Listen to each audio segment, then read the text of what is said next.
With memories as vivid as their disappointments run deep, these Syrians in Turkey turn to books when they can, seeking comfort in their pages, solace in their chapters.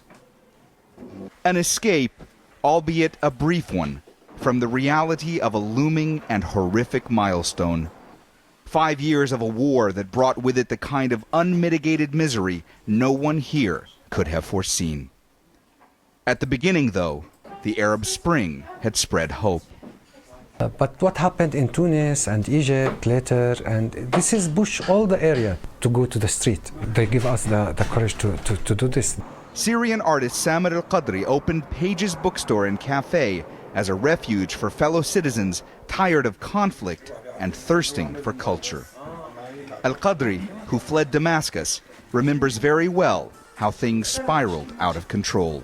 The problem in Syria, we surprise because we think all the world it will help us like Egypt, like Tunis, like Libya, and in the end, all the world left us alone. Some attempt to bury their sorrows in these volumes, but it's harder than it looks. These days in Istanbul, a city so full of the war-weary, it's hard to find many Syrians who feel any real sense of optimism. Certainly not the kind that was on display back in their home country half a decade ago, before peaceful uprising turned to all-out war, before hundreds of thousands of people lost their lives.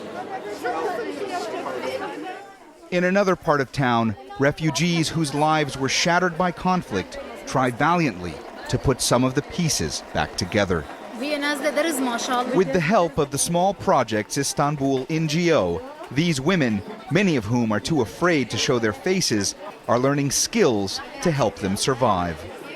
Mahmoud, who used to own a jewelry stall in Aleppo, is showing them how to make earrings.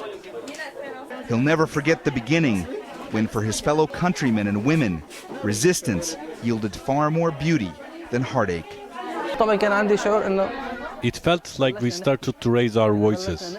I mean, we finally started to raise our voices. And that was a good thing, but nobody had any idea things would get so bad. Mahmoud insists skills like these don't just help in making a living, they also aid in soothing souls. At the start, Syrians' demands were very simple. People were asking for the most basic reforms. But the regime didn't know how to deal with people outside of using force. 5 years on, these Syrians still feel battered. For even those who managed to escape their country haven't truly been able to escape the war. Mohammed Jamjoom, Al Jazeera, Istanbul.